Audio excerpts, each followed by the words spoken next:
always had a love of fashion design and athletics. It's been this odd journey my entire life. I, again, grew up in the Midwest, so I was trapped and I loved fashion. So I used to get Vogue magazine and any kind of fashion magazine I could find, and then I would make my own clothes.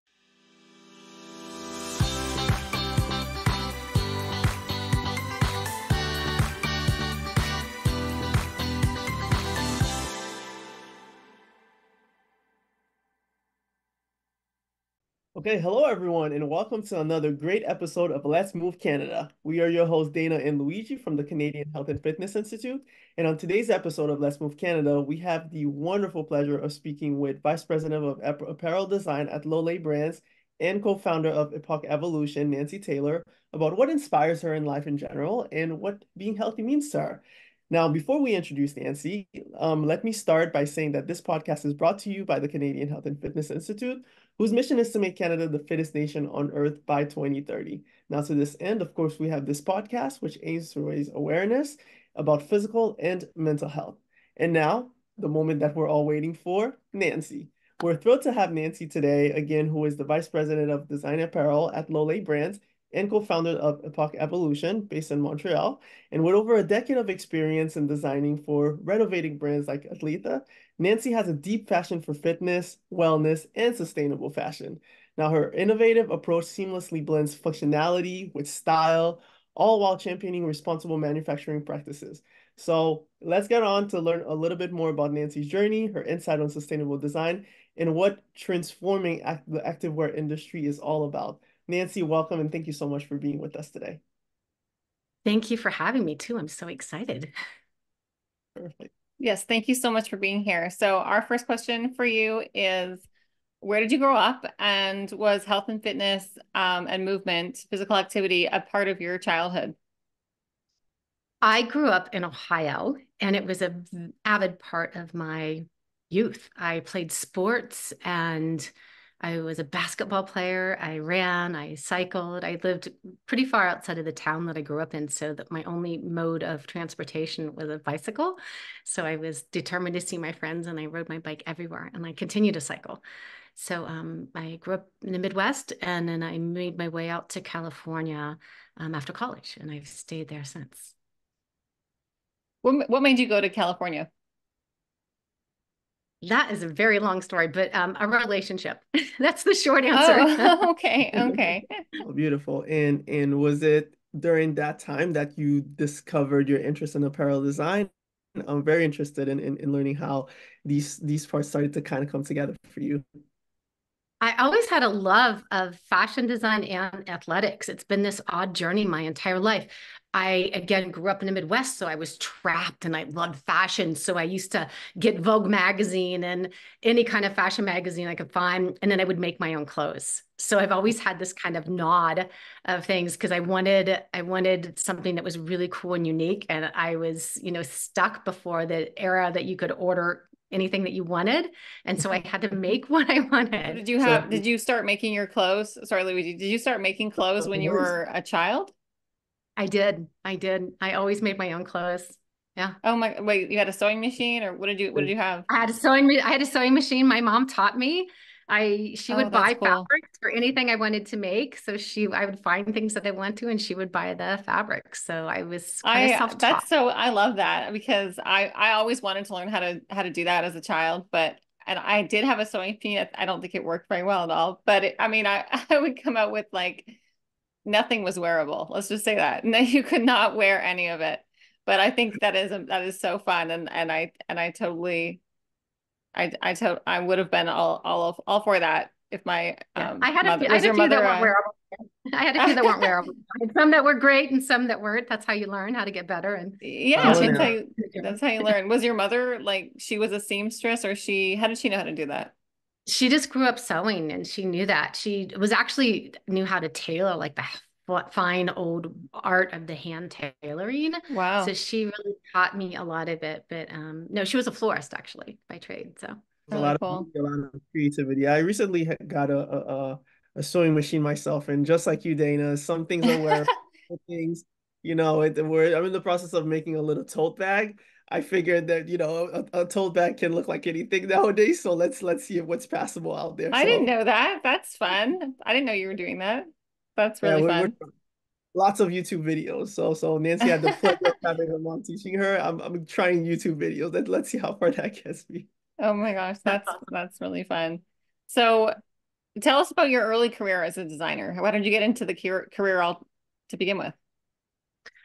I started working with smaller designers, and then I'm an entrepreneur at heart. I think part of me has always loved the idea of starting something. So I had one of the top kind of couture salons in the Bay Area and during the dot-com era. So we did a lot of gowns like for the opening of the opera and bridal and Oh this very wow. exquisite high-end. And I had the opportunity to do a lot of the celebrities at the time and a lot of the pre-tech, but the dot-com era clientele. And so I did that for quite a long time. And then I decided I had children and the summers were really crazy. I was working all the time and I just wanted a break. And I had a whole staff that I felt like I had a family at work and a family at home, and I just wanted to kind of step away for a moment. So I stepped away for a brief moment. And then a really good friend of mine had sent me this job opening for Athleta at the early days when it was first starting. And she said, "This is so you. This is like design and athletic apparel, and you're so active. Like you need to apply for this." The problem is I had no experience in that realm whatsoever. So I had to figure out how to get my foot in the door. And I asked around on my friends who had contacts, where could I get, an intro? And I had an intro. I had done a gown for the vice president at the time, one of her best friends. So Wow. she called me up. Wow. She says, "You have to hire her. You have to hire her." So I went up there and she called me and she goes, "Everyone tells me that I need to hire you." And I said, "Well, let's just test it out for a while and see if it works. And if we like it, like each other, then we'll go from there." I said, "I'll work for free." And she says, "Oh," she goes, "Well, we have to pay you a little bit." And I said, "Okay, well, let's just kind of do this little dance for like a month." So I always tell people I quit my job and decided to work for free. And it was the best decision I ever made. Wow. That is quite a Yeah. story. So I I Yeah. went love up that. there and I worked for a year. It was early, or for a month. It was the early stages. I didn't have a desk. It was a growing company at the time. And so whoever was on vacation, I would sit in that department at their computer and they would move me around for like a month. But I got to know the whole company. And then after a month, they hired me. And within a year, I was head of design and promoting and building the whole team. So we grew from about 30 million to about 800 million when I lleft, a little shy of a billion. That Wow. is amazing. And how long after that did the transition happen to Lolë?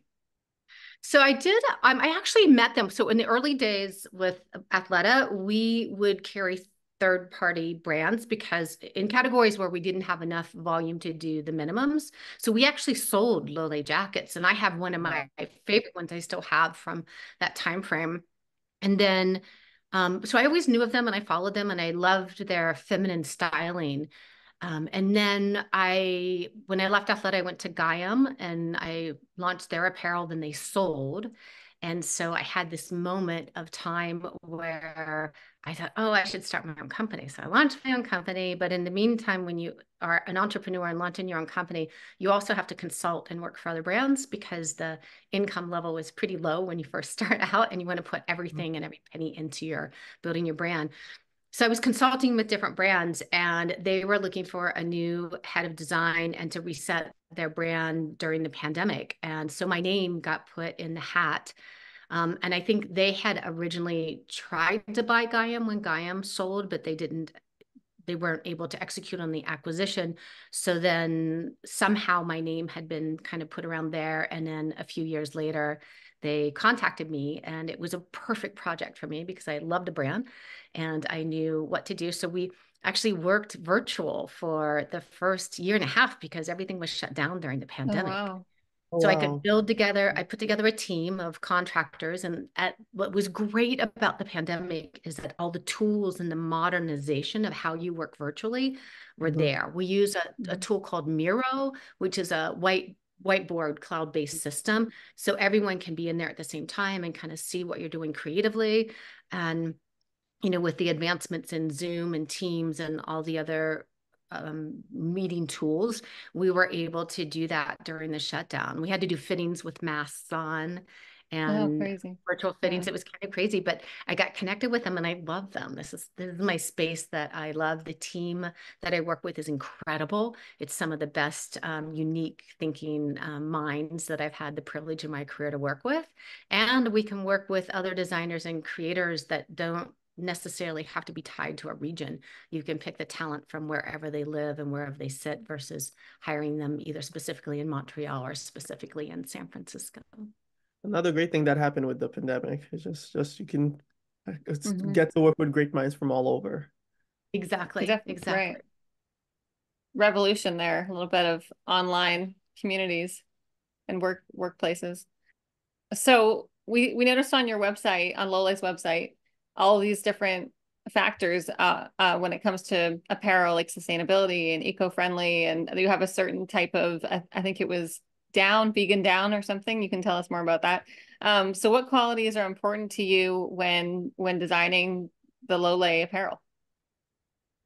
It's a big passion for the entire team. I just finished a sustainability course through MIT that was a year-long program, and just really looking at how you measure, how you make decisions, and how we can move the brand to a more sustainable plate. And I have to say that 100% of um, our fabrications for, I believe, fall 24 and forward have a sustainable quality. So we work really hard with our partners and our mills, and they might send us a great fabric that's just regular poly, and then we'll come back and say, can we do this in recycled polyester? And we always look for ways to move. So we went, a good example is the waterproof treatment. We had moved from C C8 to C6, which was kind of a more regulated form that was more environmentally correct. And now we're doing C0, which is even better. Hmm. So we're making those choices. And then for fall 25, we're actually moving a good portion of our outerwear, that the base that would normally be in a fossil fuel based polyester or nylon, we're able to move those into a bio-based raw material, and then also switching some of them to a Oh, wow. biodegradable as well. So whenever we find the technology and the newness, we have a passion of, can we get there? Can we get there with our partners? Is the technology viable for a more of a mass market? And Mhm. when we can make those decisions, we are, which is really exciting. But the whole team has a passion around it. So that's another reason why I love working there. The How idea of big is the team? biodegradable apparel is that, I mean, that's amazing. Yeah. Go ahead, Luigi. Sorry. Sorry about that. Yeah, I'm curious to know how big is the team? It sounds like a lot of strategy to kind of just get everyone on the same page and to move into, one very unilateral direction. Curious to know how big that team is, and yeah. It's pretty small right now, and Really. you would be surprised. But on the design team, we have there's three of us that are full time, and then I have about four contractors that we ebb and flow depending on the need. And then from the product development side, which is our core partner, there are six people, full time people, and they all reside in Montreal. Small and mighty Is team. Lolë brand yeah, small and mighty for sure. Is it catered towards, would you say, like more athletic people in general, or is it kind of your not your audience, what am I trying, clientele or people that buy it? Or is it more just general across Canada?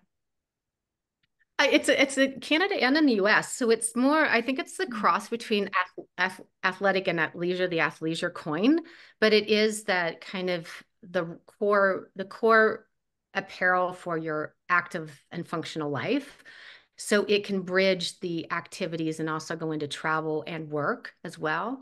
So it was not separation of each piece, but pieces that work for you and perform for you throughout your life versus having Mhm. a separate thing. We do a core business in outerwear, which is huge in Canada, and that was where the company was founded. And so again, that is one of the core strengths of the brand. I'm curious to know, as we talk about you moving from throughout your career, right, into Athleta, and then into Lolë, I'm very curious to know what have been some highlights into your career so far. There's so many good ones. I think to see this this movement that really catered to the female women active life. I think before they would just take men's and paint, we would say just pink it, make it from take it from blue and pink it, and that was it. So I think that there was this need early on, and that's why you saw this big growth in Athleta and Lolë, which were founded in the same year, and kind of Mm. this growth period, and then seeing where it can go from there, and then how many other brands have kind of jumped in on that. So for me to see the functionality of the clothes and feel comfortable in them, I mean, think about 20 years ago, it just didn't exist. Hmm. And the fact that you Right. can sit and be comfortable in your clothes, or you could take a airplane ride for 5 or 6 hours, and then if it's the right apparel, you could actually get off the plane and go to a meeting and not be uncomfortable. So there was that whole part is amazing. I would say the growth run that I had at Athleta was amazing. I have a lot of gratitude for that and my team that worked with me at the time. It wasn't just me, it was a whole big team, and the opportunity from there. And then again, to come to Lolë Brands and see where we can grow and take this brand on the same, same level and the same trajectory, but its own identity. I think the outerwear core is a huge piece of it. And then it also has this femininity and that styling that a lot of the outdoor brands don't have. So that part is super exciting. Launching my own brand was amazing. It was one of the hardest things I did outside of raising my children. And I learned so much. Like I was saying that I felt like I got a triple MBA in 4 years of going through all the hoops, but I do understand the processes of making companies successful, from marketing to inventory to design to just putting a team together that can function really well and work. But that was an incredible journey as well. And your brand was Epoch Evolution, is that That right? is correct. That is correct. Right. In And so Montreal. how long did it take from like startup idea, brand new idea to actually fully fledged business? We started in 2017 and spent a good 9 months to a year doing the business plan and figuring out what it was going to be from the brand ID. It was a lot of early work, which I'm thrilled that we did. I think we hit it right on. So we've officially launched in 2018, and then we sold Lolë Brands, acquired it in 2022. And so we were able to move it along enough Wow, to that's so exciting. transition. Amazing. Yeah, yeah. It's five So years, it was, 5, 6 years. yeah. I mean, it's like a dream come true. It's like you have this dream of starting, right, your own apparel business and you work really, really, really hard and someone actually and then Lolë purchased it. Is that right? That is correct, in Yeah. 2022. Yeah. It's been Amazing. a That's labor of love, though. It's so hard. Like, I don't know if people really realize, if they knew, they probably would never start a company, because it was, 80 hours a week for years and years, and just really having this passion of whatever it took to make it thrive and go. Somebody told me that you have to live between the worlds of triumph and terror in the startup world, and you have Mm. to be comfortable with both, and they can both exist in the same day. And that was the best description that anyone has ever said to me about the journey. It's interesting because I've always had an interest in fashion myself, and always been interested to hear what the entrepreneurial side sounded like. On TV, it always looks so good, and you see all of the triumph, maybe a couple of scenes with tears, nothing that we can't handle. But I mean, between triumph and terror, I mean, that sounds like quite the duality to balance. It is. It is very challenging.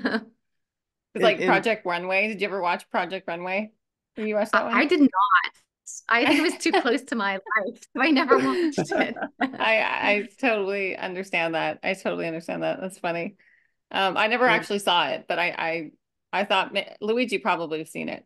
Have you seen it, No, I Luigi? actually I watched the other shows on Netflix. There was gosh, there were a couple of design shows on Netflix and also on Prime Videos. These are the ones that I watched, but these ones seem a little bit low. It's just designing and putting something on the runway and maybe a collection.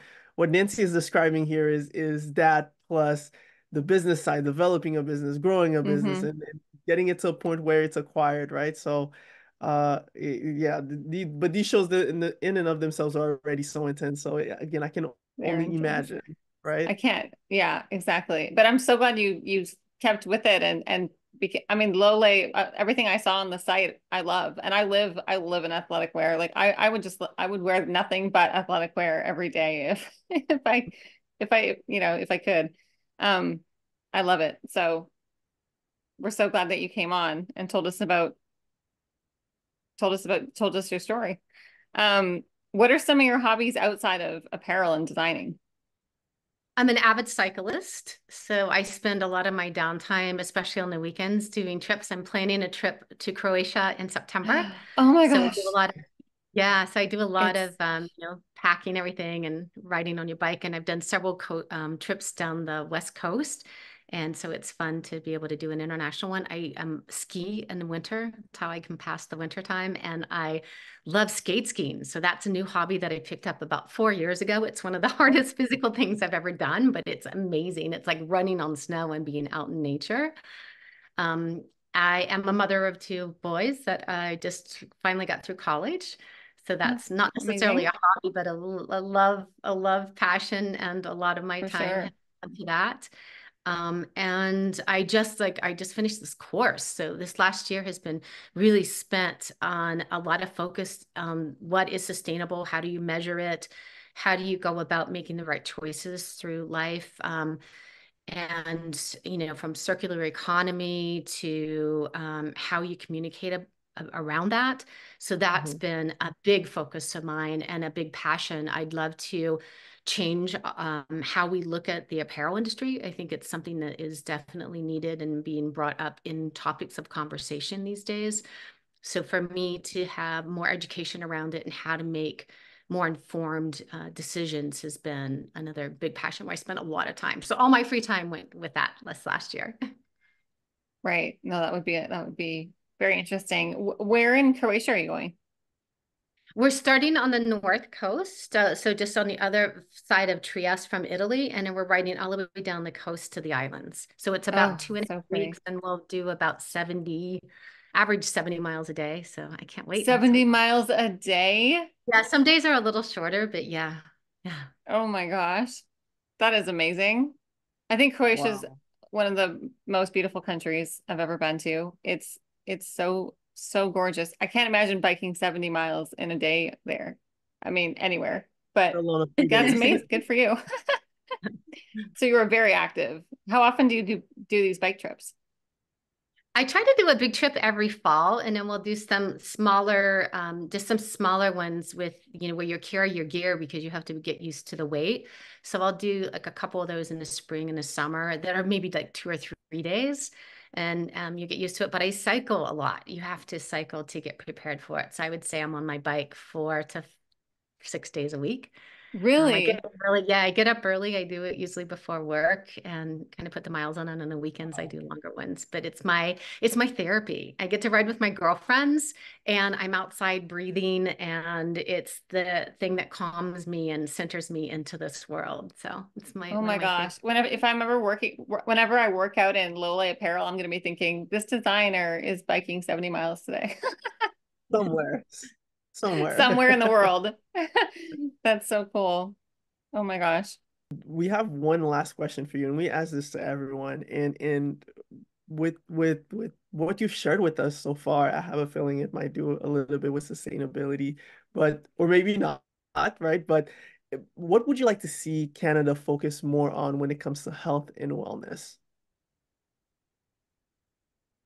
I would say that sustainability on every level is a huge word, and it's a big focal point for everything and what you do. And, in studying in this course, like Canada is actually a big leader already.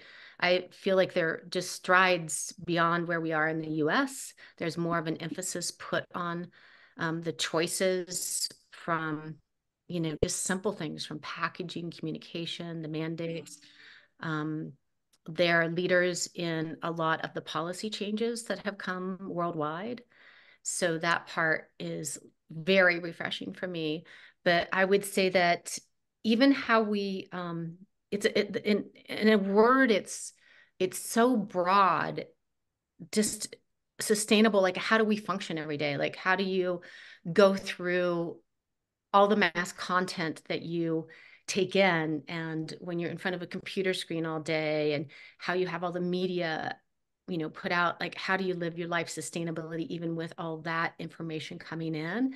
And how do you separate yourself out and have that so that your energy level is sustained and fills you versus draining you? So it's a pretty broad statement, but that would be definitely one of the focal points that I think keep doing a lot of what they're doing from the resource point of view and really educating and helping the rest of the world follow, like be leaders like that. It's great. No, I hear you. It seems like it's something that is gaining more grounds, right? So it's hopefully to your point, it's something hopefully it just keeps on growing and growing and many people could continue to follow in a lot of the things you've already done as well. So really want to say thank you for that in and of itself. And I know Dana at some point very very soon will be wearing some of your apparel Oh yeah, and for sure. Thinking about those 70 miles on a bike, and I'll be like giving up after 6. Yeah. No, for sure. What a way to stay active and to stay inspired. Thank you so much, Nancy, for coming on today. Really got to learn a lot. Thank Yes, you, thank Luigi. you. Thank you, Dana. This was such a pleasure. I really appreciate it. Pleasure was ours, and we want to say thank you to all of our listeners for tuning in today to listen to us in this special podcast. We're Dana and Luigi, and if you want to learn more about Nancy, or if you want to get in touch with Nancy, you could always follow her on her LinkedIn. We'll put it in the caption so that you find the right Nancy Taylor. But you can also follow Lolë at Lole on Instagram. Or you can also follow Epoch Evolution, and that is EPOQUE EVOLUTION on Instagram. And make sure to follow us on Instagram as well. If you have any questions you want to ask us, feel free to DM us. If you want to suggest anyone for us to talk to, of course, we'll be here listening. And don't forget to follow our page as well for any upcoming podcast sessions. Again, we're the Canadian Health and Fitness Institute, and see you next time.